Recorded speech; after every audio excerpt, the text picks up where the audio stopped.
The deafening blare of sirens jolted Frank Daniels awake, his head pounding in rhythm with the flashing red lights that now illuminated the cramped space around him. This wasn't his bedroom. The metallic walls reflected the emergency lights, creating a disorienting strobe effect that amplified his already splitting headache. Frank tried to sit up, but found himself restrained by some sort of translucent material across his chest and limbs. "Subject is conscious," announced a voice that sounded like glass grinding against metal. Frank squinted, trying to make sense of his surroundings through blurry vision. Tall, slender figures moved around him, their skin a pale blue with an iridescent quality that caught the flashing lights. Their eyes, three of them arranged in a triangle pattern, studied him with what Frank could only describe as clinical interest.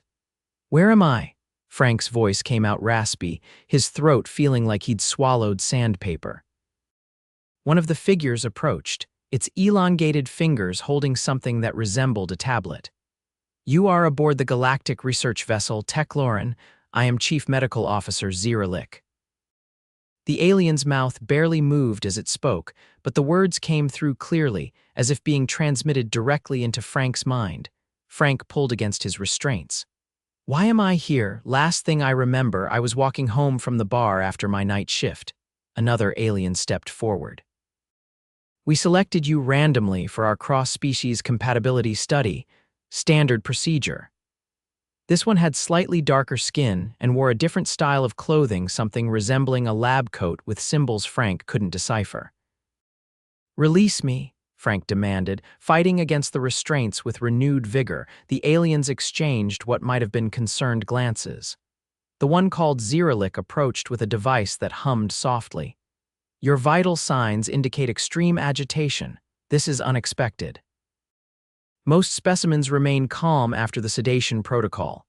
Most specimens don't get kidnapped by aliens without their consent," Frank shouted, wincing as the pain in his head intensified. "Interesting response," the second alien noted, tapping something on its tablet. "Subject displays emotional distress despite moderate sedative dosage." Ziralik moved the humming device over Frank's body. "Running secondary biometric scan. Previous readings showed abnormalities we couldn't explain." Frank felt a warm sensation pass through him as the device moved from his head down to his feet. The alien's eyes widened, all three of them, and it stepped back abruptly. "Impossible," Ziralik whispered, showing the readings to its colleague. "What is it?" Frank asked, his anger temporarily giving way to concern. The second alien stepped back as well. "Your blood composition. It contains extreme levels of acidity. By our understanding of carbon-based physiology, you should be experiencing organ failure." Frank stared at them for a moment before letting out a humorless laugh. "That's just my morning. I worked a double shift at the coffee shop last night, chugged about 6 espressos, and had a few drinks with the boys after. My blood's probably half caffeine, half whiskey right now." The aliens froze, looking at each other with what Frank interpreted as alarm. "You intentionally consumed acid-producing chemicals?" Ziralik asked, all three eyes blinking asynchronously. "It's called coffee and alcohol." "Perfectly normal for humans," Frank replied, his headache beginning to subside a bit. "Look, I really need to get back home. I've got another shift in." He glanced around for a clock. "Well, I don't know how long I've been here." The second alien approached cautiously, introducing itself. "I am Research Director Nuvax. Your testimony suggests voluntary consumption of substances that produce extreme biological stress. This contradicts all our research on self-preservation instincts." "Wait, you think coffee and whiskey are dangerous?" Frank asked, almost laughing despite his situation. "Your blood pH levels are outside our established safety parameters for sentient life," Ziralik explained, still keeping a cautious distance. "And your cellular regeneration appears to be compensating at unprecedented rates." Frank sighed. "Look, I'm hungover, not dying. This happens to humans all the time. We drink, we feel bad the next day, we move on. Hangover." Nuvax repeated the word, apparently adding it to its database. "A deliberately induced toxic state, not deliberately exactly." "It's more of a side effect we put up with," Frank explained. suddenly feeling like a cultural ambassador for humanity's questionable habits. Zeralik approached with another device, this one with a thin needle extending from it. With your permission, we would like to take a blood sample to study this phenomenon. Your species' ability to tolerate such extreme biochemical conditions could provide invaluable insights. Frank hesitated, then nodded reluctantly. Fine, but then you have to let me go. And next time, maybe just ask instead of kidnapping people. The needle slid painlessly into Frank's arm, drawing a small amount of dark red blood into a container that immediately began to glow with soft light. Fascinating, Nuvax murmured, examining the container. The sample is already interacting with our analysis chamber. Most carbon-based fluids remain inert. That's because I'm special, Frank said sarcastically. Now about those restraints. Zeralik made a gesture, and the transparent material across Frank's body retracted.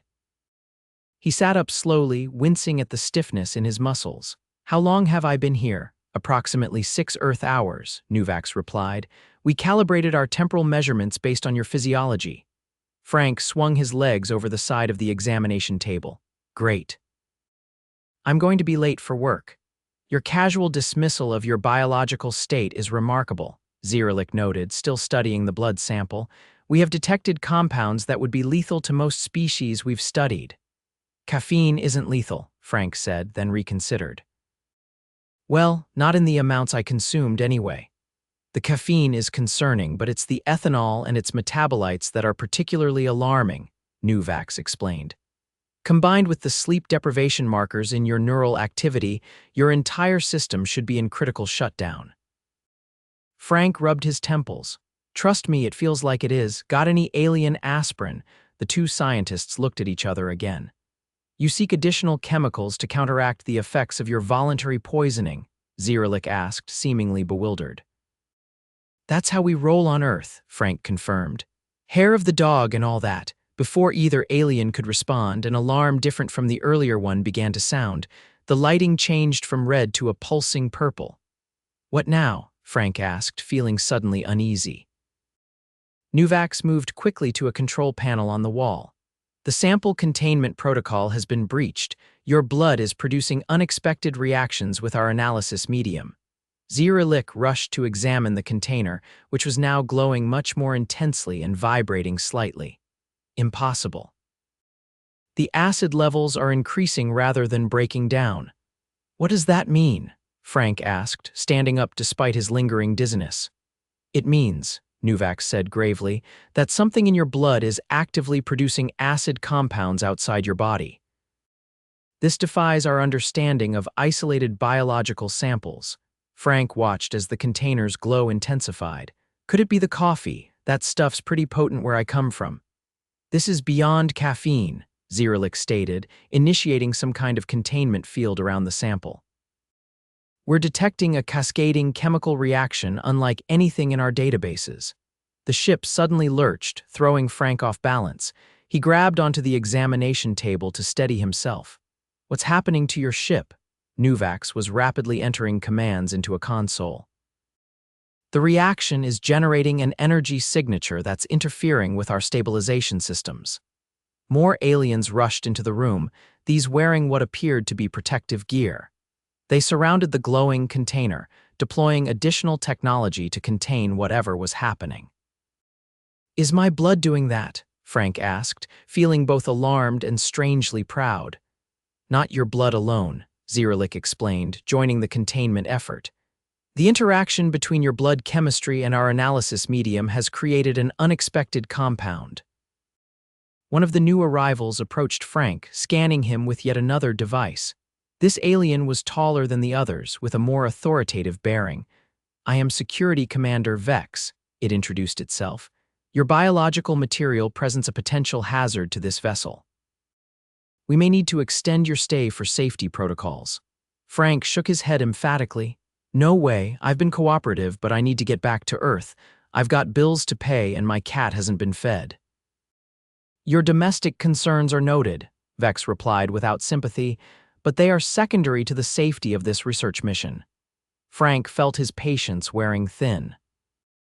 Look, you kidnapped me, ran tests without my consent, and now you want to keep me prisoner because my hangover blood is interesting? That's not happening. The containment around the sample suddenly glowed brighter, and a crackling sound filled the room.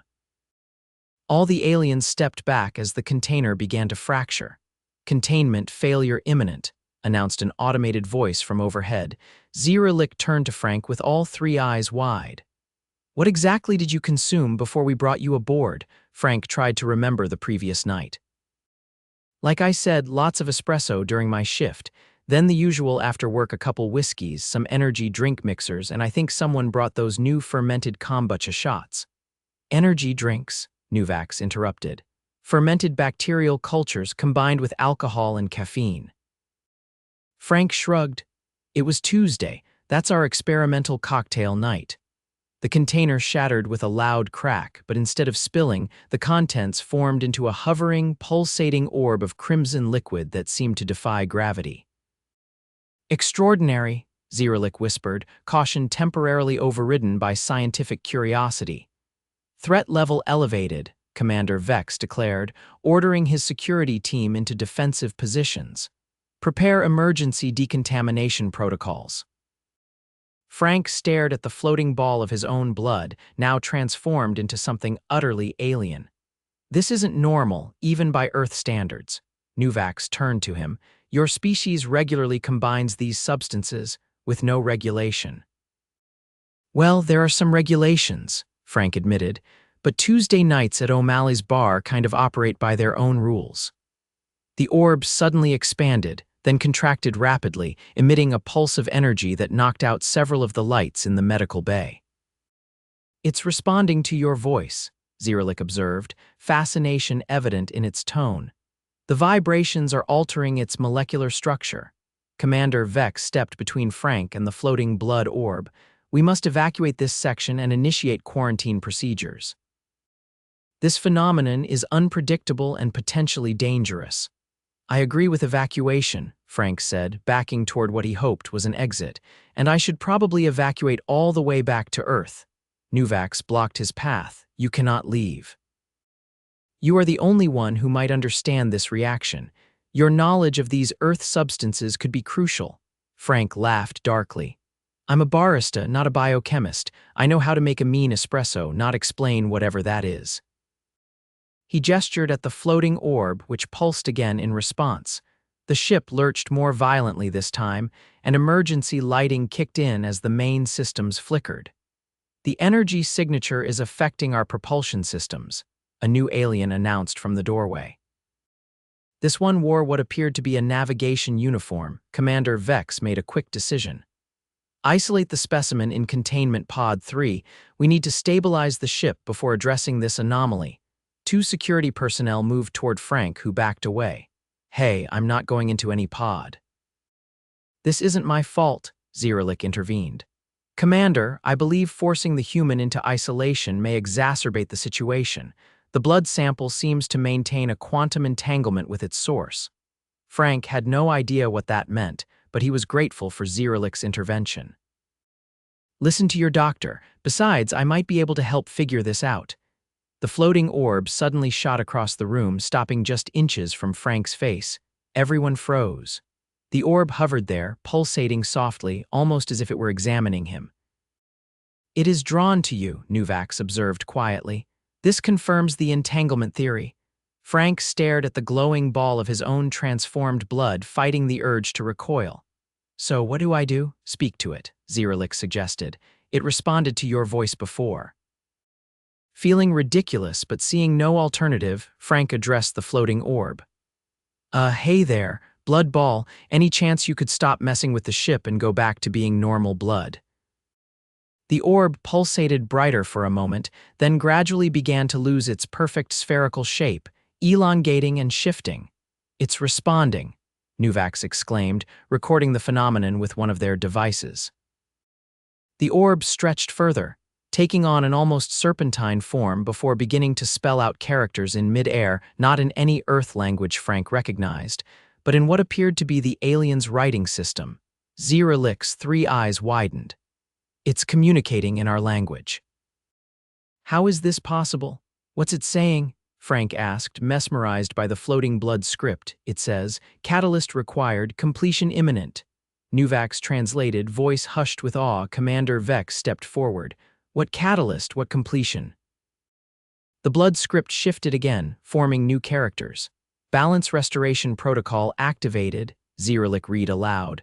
This makes no sense. Your blood couldn't possibly contain information about our language or systems. Frank thought back to his night at O'Malley's. There was this weird guy at the bar last night, had an accent I couldn't place. He bought a round for everyone and added something to the drinks, said it was an interstellar specialty, but we all thought he was just another eccentric regular. All three of the aliens' eyes locked onto Frank. You ingested an unknown substance from an unidentified individual with unusual characteristics, Nuvax asked, tone suddenly urgent. It's a bar in downtown Denver. That describes half our customers, Frank replied defensively. The blood script morphed again, this time forming what looked like a molecular structure that rotated in mid-air. Zeralik gasped a sound like air rushing through bamboo pipes. That's a Zendorian biochemical signature. It's forbidden technology throughout the Galactic Alliance. Zendorian. Frank asked, is that another alien species? A highly advanced civilization that was sanctioned for illegal biological experimentation, Commander Vex explained grimly. They were restricted from all Earth contact centuries ago. The ship shuddered again, more violently than before. Main propulsion offline, announced the automated system. Gravitational stabilizers at 30% capacity. The blood script suddenly dispersed, the droplets rushing back together to form the orb, which began to pulse with increasing intensity and frequency. It's building toward something, Nuvax observed, checking readings on a nearby console. Energy levels are spiking exponentially. Commander Vex made a swift decision. Prepare for emergency ejection of the medical bay section. We cannot risk the entire vessel. You're going to jettison us into space? Frank asked incredulously. The section has its own life support and communication systems, Zeralik assured him. It's a safety protocol. Frank looked at the pulsing orb, which was now beginning to emit a high-pitched hum. I don't think we have time for that. This thing is about to do something. As if confirming his assessment, the orb suddenly expanded outward in all directions, enveloping everyone in the room in a fine crimson mist before they could react. Frank expected pain or at least discomfort, but instead felt a tingling sensation across his skin, followed by a moment of perfect clarity as his hangover suddenly vanished. The aliens around him froze in place, their bodies rigid. The mist clung to them like a thin film glowing softly. Zeralik. Nuvax, what's happening? Frank called out, finding himself unaffected beyond the strange moment of clarity. For several tense seconds, nothing happened. Then, as suddenly as it had expanded, the mist contracted, gathering into a small, dense sphere that floated to the center of the room before dissipating entirely with a soft flash of light. The aliens unfroze, all of them looking disoriented. What just happened? Nuvax asked, checking its body as if expecting damage. Zeralik was already at a console running diagnostics. Ship systems are returning to normal, propulsion coming back online, gravitational stabilizers at full capacity. I feel different, Commander Vex said, blinking his three eyes in sequence. Frank looked around at the confused aliens. Is everyone okay? Zeralik completed a quick scan of itself and the others. We appear unharmed, but there are changes to our biochemistry. Our pH balance has shifted. Shifted how? Frank asked, concerned. It appears the mist has altered our biological makeup to be more compatible with acidic compounds, Nuvax explained, studying the readings. We've been partially adapted to tolerate what you call coffee and alcohol. Frank couldn't help but laugh. The mysterious bar guy spiked our drinks with alien biology stuff. I got abducted by you guys, and now my hangover blood has turned you all into potential coffee drinkers. This is the weirdest day of my life. Commander Vex did not share Frank's amusement. This is a severe breach of biological containment protocols. The Zendorians must have been monitoring our research vessels and used you as a vector to transmit their technology to us. But why? Frank asked. the absurdity of the situation still not fully registering. Ziralik had moved to another console and was reviewing historical data. According to our records, the Zendorians were sanctioned partly because they believed in free exchange of biological adaptations between species. They argued that evolutionary advantages should be shared, not hoarded. So this was what? A gift, Frank suggested, or a political statement, Commander Vex countered. Either way, it represents an unauthorized modification of our biology. The ship's communication system suddenly activated, projecting a holographic image in the center of the medical bay. The figure that appeared was humanoid, but clearly not human, tall and willowy with skin that seemed to shift colors like oil on water. "Greetings, Tecloran research team," the figure said in a melodious voice. "I am Ambassador Lithal of the Zendorian Evolutionary Collective. By now, our adaptive catalyst has completed its work. Ambassador Lithal," Commander Vex addressed the hologram sternly, "you have violated multiple galactic protocols and endangered this vessel and its crew." The Zendorian's expression remained serene. "No danger was present, Commander. Only opportunity. For centuries, your people have studied Earth and its inhabitants from a distance, never truly understanding them. We have merely facilitated a deeper connection." Frank stepped forward. "You're the guy from the bar. You look different, but that's your voice." The ambassador inclined its head. "Perceptive Frank Daniels. Yes, I used a biomolecular disguise to interact directly. Earth's vibrant biodiversity and your species' remarkable adaptability have long been of interest to us." "You used me as a carrier," Frank accused. "Without my knowledge or consent." "A regrettable necessity," Lithal acknowledged without sounding particularly regretful. "The galactic restrictions against our direct interference required a more creative approach." Nuvax joined the conversation. "What exactly have you done to us?" "We have shared with you the gift of human resilience," the ambassador explained. "The capacity to process compounds that would be toxic to most galactic species, the ability to adapt rapidly to biochemical stress. These traits make humans unique in the galaxy." Ziralik checked new readings appearing on its console. "The changes appear stable and non-degenerative. Our bodies have integrated the adaptations without rejection." "Of course," Lithal confirmed. "The catalyst was designed to create permanent but safe modifications, customized to your specific biology. You may now experience many Earth delicacies previously forbidden to you due to biological incompatibility." Commander Vex was not appeased. "This unauthorized modification will be reported to the Galactic Council. There will be consequences." The Zendorian ambassador smiled an expression that seemed practiced, as if for human benefit.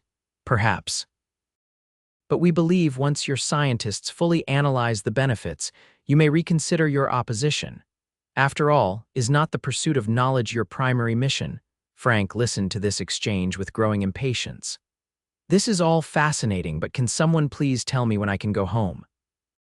My cat really does need feeding, and I'm definitely fired from my job by now." The ambassador turned to Frank. "Ah yes, the immediate concerns of human existence, always so charmingly focused on the tangible present." It gestured, and a small object materialized in front of Frank, a crystal pendant on a simple chain. "What's this?" Frank asked, cautiously taking it. "A token of our appreciation. It will ensure that your employer does not terminate your position, regardless of your absence. Additionally, your feline companion has been provided with 7 days' worth of nutrition." Frank stared at the pendant. "How does this thing affect my job security?" "Quantum entanglement on a psychosocial level," Lithal explained as if it were obvious. "It creates a subtle field of favorability around you. Most humans will find themselves inclined to accommodate your needs without understanding why." "So it's mind control?" Frank asked, disturbed by the implication. "More like charisma enhancement." "Nothing that overrides free will, merely tilts probability in your favor." Before Frank could decide whether to accept this dubious gift, Commander Vex cut in. "Ambassador Lithal, regardless of your intentions, this incident has serious diplomatic ramifications. We must insist on a full disclosure of all biological changes made to our crew. All data has already been transferred to your scientific database, Lithel replied smoothly. We have nothing to hide, Commander, only knowledge to share. The ship's alert system suddenly chimed softly. Multiple vessels approaching, announced the automated system. Galactic Council enforcement craft identified. Lithel's expression remained unperturbed. It seems our conversation must conclude sooner than anticipated. Frank Daniels of Earth, it has been a pleasure facilitating this exchange. Perhaps we shall meet again. The hologram flickered, then disappeared. Commander Vex immediately began issuing orders to prepare for the arrival of the enforcement vessels. Nuvax and Zeralik continued analyzing the data that had appeared in their systems. Frank stood in the middle of this alien activity, still holding the crystal pendant, feeling increasingly irrelevant to the unfolding diplomatic situation. So, about getting me home, he ventured. Zeralik looked up from the console. Yes, of course.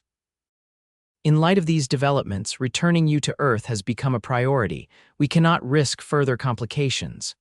Great, Frank said, relieved. How does that work? Do you have a teleporter or something? Not exactly, Nuvax explained, approaching with what looked like a small silver disc. This is a short-range transporter. It will return you precisely to your point of collection with minimal temporal displacement.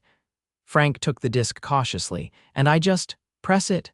First, there is a medical procedure, Zeralik interjected. Standard protocol requires removal of all memory of extraterrestrial contact from non-cleared individuals. Frank stepped back, clutching the disc and pendant. Whoa, hold on. You're not wiping my memory. This whole experience is way too insane to forget. Commander Vex joined them, looking stern. It is non-negotiable. Unregulated knowledge of advanced civilizations could disrupt Earth's developmental trajectory. That ship has sailed, Frank argued. I've got Zendorian biology mixed with my hangover blood and a magic pendant that supposedly makes people like me. Memory wipe or not, I'm already disrupted. The aliens exchanged glances that Frank couldn't interpret. Zeralik spoke first. He raises a valid point, Commander. The Zendorian modifications may have unknown interactions with memory alteration technology. And the Council vessels will be docking in minutes, Nuvax added. We must resolve this situation quickly. Commander Vex considered for a moment, then nodded reluctantly. Very well. The human Frank Daniels will be returned with memories intact but with restrictions. You will not speak of this encounter to anyone. The pendant you hold will ensure compliance. Wait, what? Frank looked at the crystal pendant with new suspicion. It controls what I can say. It creates a subtle aversion to sharing specific information, Zeralik clarified. You'll find yourself changing the subject or making jokes when you attempt to discuss your experience here. Frank wasn't sure how he felt about that, but it seemed better than having his memory erased. Fine, but I want something in return. The aliens looked surprised at his negotiation attempt. You are in no position to make demands, Commander Vex stated flatly. Actually, I am, Frank countered, surprising himself with his boldness. Those council ships are coming because of what happened with my blood. I'm guessing you'd prefer I not be here when they arrive to complicate your story. Nuvax made a sound that might have been the alien equivalent of a sigh. What do you want? Frank thought quickly. Coffee, real good coffee. My shop barely makes ends meet because we can't afford the premium beans. I want a year's supply of the best coffee on Earth. You want more of the acidic substance that caused this entire incident? Zeralik asked incredulously. Hey, a good barista needs good beans, Frank shrugged, plus a little something to make up for the trauma of being abducted. After a brief consultation, the aliens agreed. Commander Vex instructed Nuvax to program the coordinates into the transporter disk. The coffee will arrive at your residence within 3 Earth days, Zeralik informed him. Packaging will indicate it came from a specialty import company, and the cat food. Already taken care of by the Zendorians, apparently, Nuvax reminded him. Frank nodded, clutching the disk. So I just press this and I'm home. Press and hold for 3 seconds, Zeralik instructed. You will experience a brief disorientation but no lasting effects. Frank took a deep breath, still trying to process everything that had happened. Well, this has been the strangest morning of my life. Thanks for not dissecting me, I guess. Your biological resilience has provided valuable research data, Nuvax said, which Frank supposed was the alien version of a compliment. The ship's alert system chimed again, more urgently this time. Council vessels requesting emergency docking, announced the automated voice. Activate the transporter now, Commander Vex ordered. Frank pressed the silver disc and held it as instructed. A tingling sensation spread from his fingers throughout his body, intensifying rapidly. Remember your agreement, Zeralik called out as Frank's vision began to blur. And perhaps consider moderating your coffee consumption. Frank wanted to reply with something witty, but the transporter effect overtook him. The medical bay dissolved around him, replaced by a whirling tunnel of light and sensation. For what felt like both an eternity and an instant, he existed as pure energy, hurtling through space. Then, with a jolt that knocked the breath from his lungs, Frank found himself standing in the alley behind his apartment building exactly where he'd been walking home from his shift the night before. The morning sun was just beginning to rise, casting long shadows between the buildings. Frank checked himself over, confirming that he was intact and still holding both the crystal pendant and the now inert silver disc. His headache was completely gone, replaced by an unusual clarity and energy. He made his way up to his apartment, half expecting to find it transformed by alien technology or his cat evolved into some super-intelligent being. Instead, everything was exactly as he'd left it, except for the automatic feeder next to his cat's water bowl, which definitely hadn't been there before. His cat, Beans, looked up at him with typical feline indifference before returning to eating from the new device. At least they kept their word about feeding you, Frank told the cat, who ignored him completely. He collapsed onto his couch, the events of the past hours washing over him. Part of him wondered if it had all been some bizarre hallucination brought on by too much caffeine and alcohol. But the pendant in his hand, glowing softly in the morning light, confirmed the reality of his experience. Frank's phone buzzed with a text message. It was his manager at the coffee shop. "Don't worry about coming in today. Just heard you had a family emergency. Take the day off paid, feel better." Frank stared at the message in disbelief. He'd never received a paid day off before, and his manager was notoriously unsympathetic to personal issues. "Quantum entanglement on a psychosocial level," he murmured, looking at the pendant with newfound appreciation. 3 days later, as promised, a delivery arrived. 12 large crates of coffee beans from exotic locations around the world, with a market value that had to be in the tens of thousands of dollars. The delivery person seemed completely uninterested in the unusual quantity, simply having Frank sign for the shipment before leaving without question. In the weeks that followed, Frank found himself unable to directly discuss his alien abduction with anyone, just as Zeralik had warned. Whenever he tried, he'd find himself making jokes about too much caffeine or changing the subject entirely. Eventually, he stopped trying. The coffee shop flourished under the quality of its new beans, attracting a clientele willing to pay premium prices for the exceptional flavors. Frank was promoted to manager within a month, his suggestions always seeming to be met with immediate approval from the owners. Occasionally, he would look up at the night sky and wonder about the aftermath of the incident on the Tecloran research vessel. Had the Galactic Council imposed sanctions? Were Zeralik and Nuvax continuing their research somewhere among the stars? Had the Zendorians faced consequences for their interference? And sometimes, late at night after his shift, Frank would sit at the bar in O'Malley's, nursing a single whiskey instead of his usual several, keeping an eye out for customers with unplaceable accents and a tendency to buy rounds for strangers.